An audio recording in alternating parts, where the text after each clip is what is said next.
Welcome to the Slop Farm. Enjoy the video. You start by ensuring your phone has an active mobile data plan and decent signal, because tethering uses cellular bandwidth. Once done, open Settings and enable Mobile Hotspot or USB tethering. This creates a network interface the PC will use.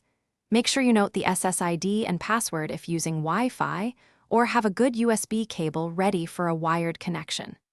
This step gets the phone ready to share internet. It's fast and prevents later authentication delays. You now link the PC to the phone. For Wi-Fi, open the PC's network list, pick the phone SSID, enter the password, and set the network type to private so sharing works smoothly. If using USB, plug in the cable, accept the tethering prompt on the phone, and wait while drivers install. This gives a stable, lower latency link. For Bluetooth, pair devices and enable the Internet Access profile. It's slower but useful when cables aren't available. These choices affect speed, latency, and power usage. You finish by confirming connectivity. Open a browser and load a page or run a speed test so you know throughput. Make sure to watch mobile data usage and battery drain.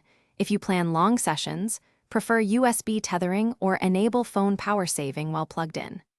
If the PC shows no internet, toggle the hotspot, restart both devices, and check the phone's APN settings and PC drivers. Those quick checks resolve most issues and get you online reliably without guessing. Thanks for watching. Consider subscribing if we helped you today.